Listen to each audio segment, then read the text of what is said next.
Avant de plonger dans cette histoire incroyable, pensez à vous abonner à la chaîne et à activer la cloche. Ici, chaque récit a quelque chose à dire, et vous ne voudrez pas en manquer un seul. Dans les gratte-ciel étincelants d'une métropole américaine, l'entreprise Collins et compagnie règne comme un empire. Les bureaux sont modernes, les salles de réunion brillent de marbre et de verre, et les employés en costumes élégants circulent avec un air d'importance, comme si chaque pas sur les tapis luxueux confirmait leur supériorité sociale. Mais derrière cette façade de prestige, des mains invisibles travaillent sans relâche. Dans les couloirs encore vides à l'aube, une femme marche en silence, poussant son chariot rempli de produits de nettoyage. Elle s'appelle Maria Johnson. 50 ans, le dos légèrement courbé par les années de labeur, mais les yeux toujours vifs et pleins de dignité. Chaque matin, bien avant que les cadres et les secrétaires ne prennent place à leur bureau, c'est elle qui redonne de l'éclat aux vitres, nettoie les traces de la veille, vide les corbeilles ou s'entasse des papiers jetés avec nonchalance. La plupart l'ignorent. Pour eux, Maria n'est qu'une ombre dans le décor, une présence invisible qu'ils croient interchangeable. Pourtant, derrière cette blouse simple et ses gants de ménage, Maria cache une histoire que personne n'imagine.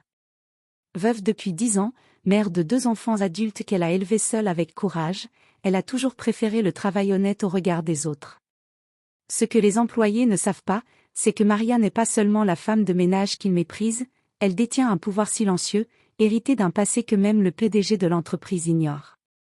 Ce matin-là, alors qu'elle s'arrête un instant pour essuyer une table de réunion, elle entend les premiers employés arriver.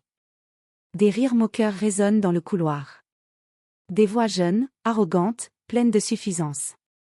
Maria ferme les yeux un instant.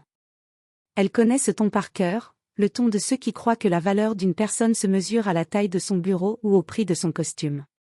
Elle ne dit rien, mais au fond d'elle, une décision est en train de naître. Car bientôt, ces mêmes personnes découvriront que la femme qu'ils croyaient insignifiante est bien plus puissante qu'ils n'auraient jamais pu l'imaginer. Le soleil commençait à inonder les vitres immenses de la tour Collins et compagnie, projetant une lumière dorée sur le sol immaculé du hall d'entrée. Maria venait d'achever son premier tour de nettoyage. Ses pas mesurés, presque silencieux, faisaient écho dans le couloir encore calme. Elle s'arrêta un instant devant une grande vitre et observa la ville en contrebas, bouillonnante d'activité. Comme chaque matin, elle se dit qu'elle faisait partie de quelque chose de plus grand, même si personne autour d'elle ne semblait le reconnaître. Mais ce moment de paix fut brisé par des éclats de rire. 3 jeunes cadres, vestes ajustées et portables dernier cri à la main, avançaient dans sa direction. Ils parlaient fort, sur 2, sans se soucier de qui pouvait les entendre. « Regardez-moi ça, toujours la même blouse, toujours le même chariot », dit l'un en désignant Maria du menton. « Ouais, franchement, t'imagines ? Passer sa vie à ramasser les papiers gras des autres ? Quelle horreur !» ricana un deuxième. Avec ce qu'on gagne en bonus, je crois qu'elle ne voit même pas ce montant en un an, ajouta le troisième, déclenchant une nouvelle vague de rire.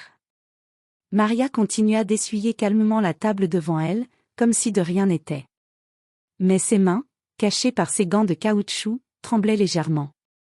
Ce n'était pas la première fois qu'elle subissait ce genre de remarques, mais aujourd'hui, quelque chose sonnait différemment en elle. Un mélange de douleur et de détermination. Elle releva les yeux vers eux. Son regard, tranquille mais perçant, fit vaciller un instant le rire de l'un des jeunes hommes. Il détourna vite les yeux, gêné. Mais les autres reprirent, plus fort encore, comme pour effacer ce bref malaise. Alors, Maria inspira profondément. Elle ne dit rien.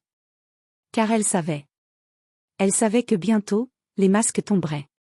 Et que ces rires moqueurs se transformeraient en silences embarrassés. Car elle n'était pas seulement la femme de ménage qu'ils croyaient pouvoir ridiculiser. Elle était autre chose. Il leur viendrait très vite de leur montrer qui elle était vraiment. Les ascenseurs s'ouvrirent dans un digne métallique, et le silence se fit aussitôt dans le hall. Les jeunes cadres qui se moquaient de Maria se redressèrent brusquement, rajustant leurs cravates, leurs visages soudain sérieux. Car l'homme qui venait d'apparaître n'était autre que Richard Collins, PDG et fondateur de l'entreprise. Grand, le dos droit malgré ses 55 ans, ses cheveux poivre et cils impeccablement coiffés, il avançait avec une assurance glaciale. Son costume, taillé sur mesure en Italie, devait valoir plus que le salaire annuel d'un employé moyen.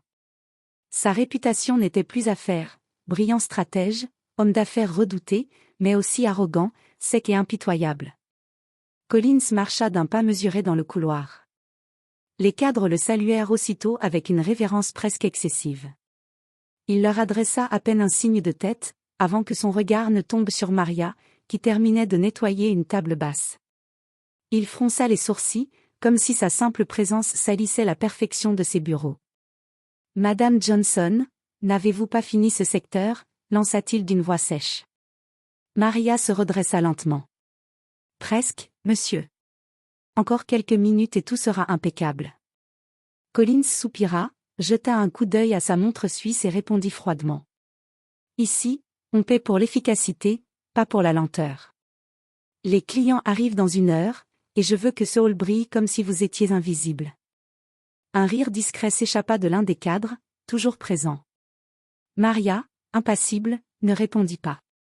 Ses yeux restaient fixés sur Collins, avec une expression indéchiffrable, un mélange de respect forcé, et d'une lueur de défi caché.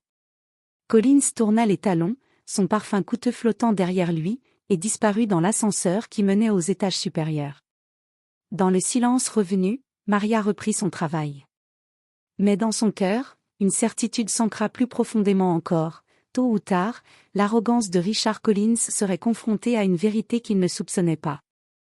Un jour, il apprendrait que la femme qu'il venait de rabaisser détenait en réalité son avenir entre ses mains. La journée s'acheva comme tant d'autres. Maria, silencieuse, poussa son chariot jusqu'au local d'entretien, rangea soigneusement ses produits, puis quitta l'immeuble. Dans la rue, le contraste était saisissant, les employés sortaient par grappes, riant, parlant de leurs projets, certains montant dans des voitures de luxe. Maria, elle, prit le bus, comme toujours. Son quartier était modeste, mais chaleureux. Une petite maison aux volets bleus, entretenue avec soin malgré sa simplicité, l'attendait au bout de la rue. En franchissant le seuil, elle fut accueillie par l'odeur familière du café qu'elle préparait chaque soir, rituel rassurant qui chassait la fatigue de ses épaules. Sur la table du salon, pourtant, quelque chose attira son regard. Une enveloppe crème, épaisse, au seau doré. Son nom y était écrit d'une main élégante, Maria Johnson. Intriguée, elle l'ouvrit avec précaution. À l'intérieur, une lettre sur papier officiel, portant l'entête du conseil d'administration de Collins et compagnie. Madame Johnson. Vous êtes cordialement invitée à participer au conseil d'administration extraordinaire qui se tiendra demain matin à 9 heures, salle de conférence principale. Votre présence est indispensable. Maria resta immobile, les yeux fixés sur les mots. Ses lèvres tremblaient, non de peur, mais d'émotion. Elle savait que ce jour finirait par arriver, mais elle ne s'attendait pas à ce que ce soit si tôt. Elle posa la lettre sur la table, inspira profondément et ferma les yeux. Les souvenirs remontèrent, son mari disparu, les années de sacrifice, l'héritage inattendu qu'il avait placé dans une position que personne ne soupçonnait. Et sa décision de garder ce secret, de continuer son travail de femme de ménage, comme un moyen de rester fidèle à ses valeurs et d'observer ce que les gens sont vraiment, sans masque. Mais désormais, le voile allait tomber. Maria se leva, se dirigea vers sa chambre et ouvrit son armoire. Derrière ses vêtements simples, un tailleur sombre, élégant mais sobre, attendait, soigneusement conservé. Elle passa sa main dessus et murmura. « Il est temps ?» Le lendemain, les moqueries et le mépris laisseraient place à la stupéfaction. Le lendemain matin, la salle de conférence principale de Collins et compagnie brillait de lumière. D'immenses baies vitrées laissaient entrer les rayons du soleil, se reflétant sur une longue table en acajou autour de laquelle prenaient place les plus hauts dirigeants de l'entreprise. L'air était chargé de tension, le conseil d'administration extraordinaire n'était pas chose commune, et chacun se demandait quelle annonce majeure allait être faite. Richard Collins, assis à la place centrale, imposait sa présence. D'un geste assuré, il réajusta ses boutons de manchette et balaya la salle du regard. « Messieurs, dames, nous commençons dans quelques minutes. Un invité spécial doit nous rejoindre. Montrez-vous respectueux. » Les chuchotements reprirent aussitôt. Un investisseur étranger ? Un nouvel associé ? Un repreneur ? L'idée d'un inconnu au pouvoir suffisant pour convoquer un tel conseil éveillait autant de curiosité que d'inquiétude. La porte s'ouvrit. Un silence total envahit la pièce. Les regards se figèrent. Dans l'encadrement, vêtue d'un tailleur sombre qui soulignait son élégance discrète, se tenait Maria Johnson. Ses cheveux grisonnants étaient attachés avec soin, son maintien digne. Rien dans son allure ne rappelait la blouse et le chariot de ménage de la veille. Un murmure incrédule parcourut la table. « C'est la femme de ménage », souffla quelqu'un. « Mais, qu'est-ce qu'elle fait ici » dit un autre, stupéfait. Maria avança calmement jusqu'au siège réservé en bout de table, sous les regards écarquillés de l'assemblée.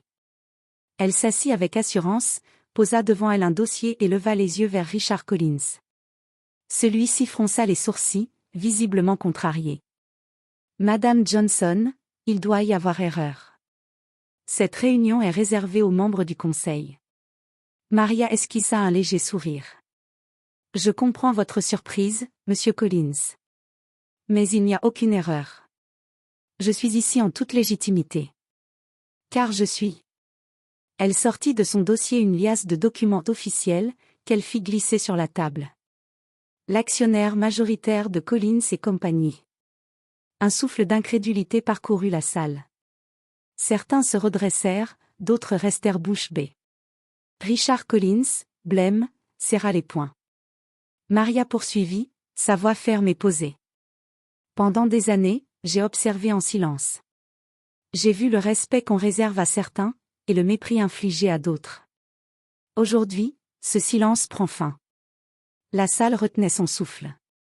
Le rapport de force venait de basculer. Le silence dans la salle était presque insoutenable. On n'entendait plus que le bourdonnement discret de la climatisation et le tic-tac régulier de l'horloge murale. Tous les regards étaient fixés sur Maria, assise droite, ses mains jointes devant elle, le regard calme et implacable. Richard Collins, habituellement maître de chaque situation, semblait déstabilisé pour la première fois. Il feuilleta rapidement les documents qu'elle avait déposés, son visage pâlissant à mesure que ses yeux parcouraient les signatures, les actes notariés, les parts rachetées silencieusement au fil des années. Tout était légal, indiscutable. « C'est impossible. » Comment, balbutia-t-il, incapable de trouver ses mots. Maria inspira profondément avant de prendre la parole, sa voix claire résonnant dans la grande salle. « Rien n'est impossible, monsieur Collins. Quand mon mari est décédé, il m'a laissé un héritage que j'ai choisi d'investir intelligemment. Plutôt que de chercher les projecteurs, j'ai préféré l'ombre et la vérité. Pendant que vous pensiez que je n'étais qu'une femme de ménage insignifiante, je devenais peu à peu la principale propriétaire de cette entreprise. » Un murmure parcourut la table. Les visages oscillaient entre incrédulité, honte et admiration silencieuse. Maria se tourna vers l'ensemble des administrateurs. Je me suis assise à cette table non pas pour l'argent ou le pouvoir, mais parce que j'ai vu, de mes propres yeux, ce que beaucoup d'entre vous ne veulent pas voir. Le mépris. L'arrogance. Les humiliations infligées à ceux qui travaillent dans l'ombre pour faire briller cette société. Hier encore, certains d'entre vous riaient de moi. Ce n'était pas Maria Johnson qu'ils ridiculisaient, c'était la dignité humaine. Ces mots frappaient chaque personne présente comme des coups de marteau. Certains baissèrent les yeux, honteux. D'autres, déjà, semblaient redouter la suite. Richard Collins, serrant la mâchoire, tenta de reprendre contenance. « Vous croyez que vous pouvez venir ici, dans M.O.N. Entreprises, et me défier ?» Maria le fixa droit dans les yeux, sans ciller. « Correction, monsieur Collins. Cette entreprise n'est plus la vôtre. Elle ne l'est plus depuis longtemps. » Un frisson parcourut la salle. Le roi venait de tomber de son trône, et personne ne s'y attendait. Un silence pesant s'abattit dans la salle de conférence. Les administrateurs retenaient leur souffle, conscients qu'ils étaient témoins d'un moment historique. Richard Collins, rouge de colère, se leva brusquement de sa chaise. « C'est une mascarade. Je suis le fondateur de cette entreprise. Rien de tout cela n'existerait sans moi, lança-t-il, sa voix tremblant de rage. Maria ne bougea pas, mais ses yeux restaient ancrés dans les siens avec une force tranquille. Elle ouvrit calmement le dossier devant elle, sortit un document officiel et le posa sur la table. Monsieur Collins, en tant qu'actionnaire majoritaire, je détiens le droit légal de nommer ou de destituer les dirigeants de cette société. Ce droit, je l'exerce aujourd'hui. Elle fit glisser la feuille vers lui. C'était une motion de destitution, déjà validée par plusieurs autres membres du conseil qui, discrètement, avaient signé en apprenant la nouvelle de son pouvoir. À compter de ce jour, Richard Collins, vous n'êtes plus PDG de Collins et compagnie. Votre comportement arrogant et votre incapacité à respecter la dignité humaine vous disqualifient de cette fonction. Les administrateurs échangèrent des regards incertains. Quelques-uns hochèrent la tête en silence, d'autres se contentèrent de fixer la table, trop effrayés pour réagir. Collins, abasourdi, recula d'un pas. Vous n'oseriez pas. Maria se leva enfin. Sa voix, calme mais tranchante, résonna dans la pièce. Je n'ose pas, monsieur Collins. Je le fais. À ce signal, 2 agents de sécurité, prévenus en amont, ouvrirent les portes et entrèrent. Le visage de Collins vira au blanc. Vous n'avez pas le droit. Je suis Collins. C'est mon nom sur cette tour, cria-t-il en gesticulant. Mais les gardes restèrent implacables. Sous le regard incrédule des administrateurs, Richard Collins fut escorté hors de la salle, ses protestations résonnant dans le couloir comme les échos d'un règne brisé.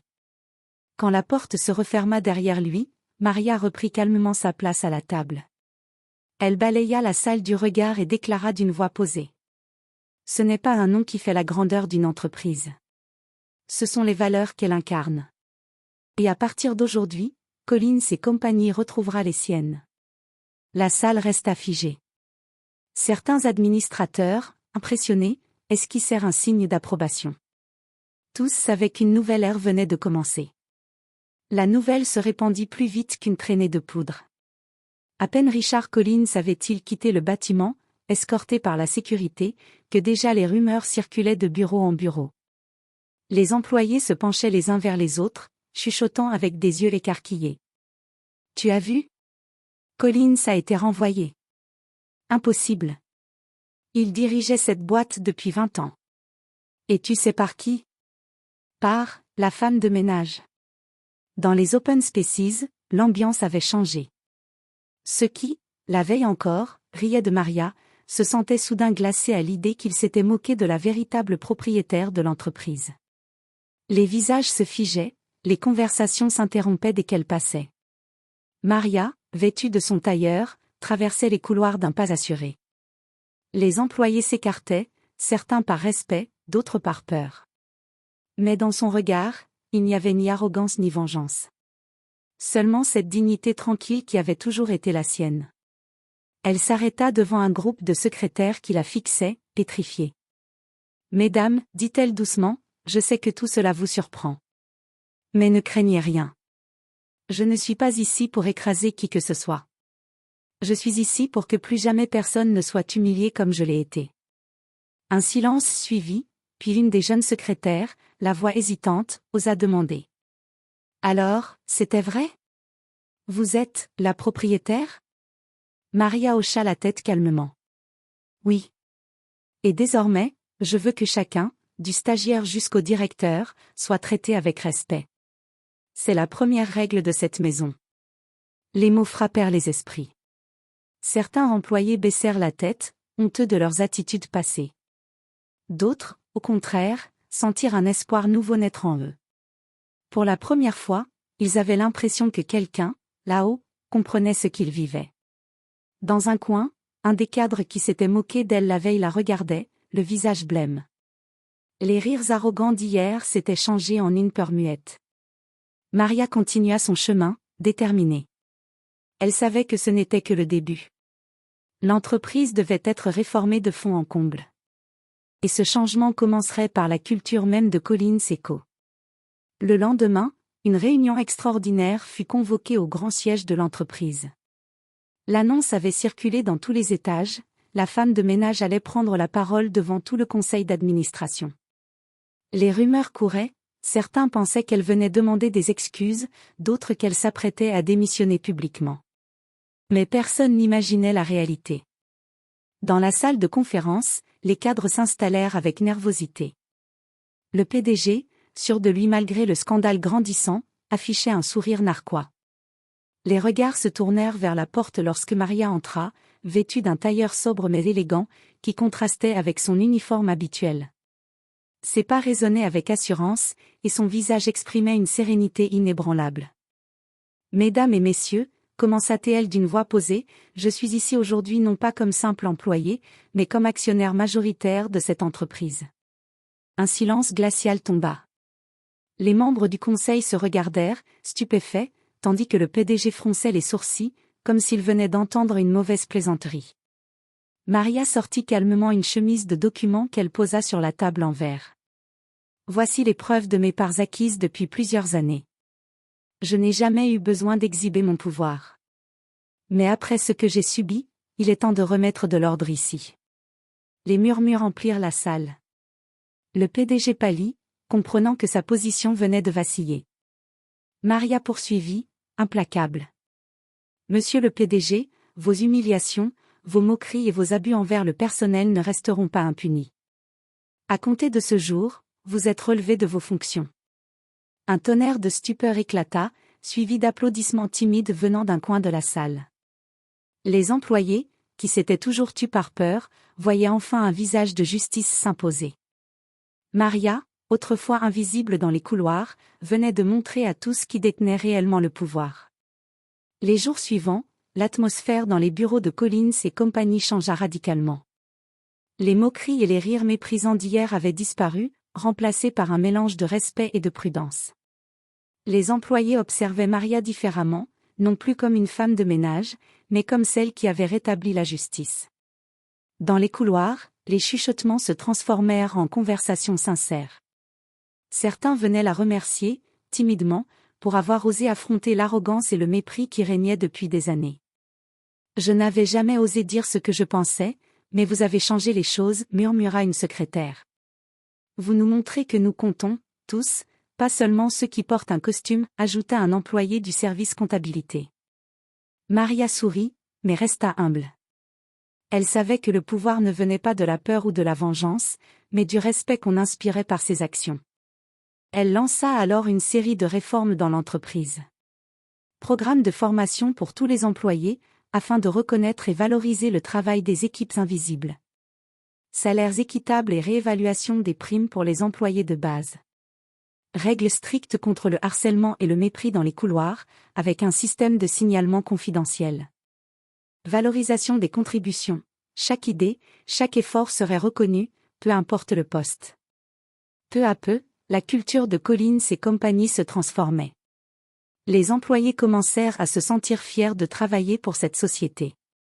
Le respect mutuel remplaçait la compétition toxique. Les cadres qui avaient autrefois méprisé Maria commencèrent à la regarder avec admiration et même humilité. Un matin, alors qu'elle traversait les couloirs, Maria passa devant une jeune stagiaire qui lui lança timidement. « Merci, de nous montrer que nous comptons. » Maria hocha simplement la tête. Ces mots suffisaient à nourrir sa satisfaction. Elle avait prouvé que la dignité humaine ne dépend pas du titre, du salaire ou de l'apparence. Et que parfois, ceux qu'on croit faibles possèdent le plus grand pouvoir. Les mois passèrent, et Collins et compagnie étaient méconnaissables.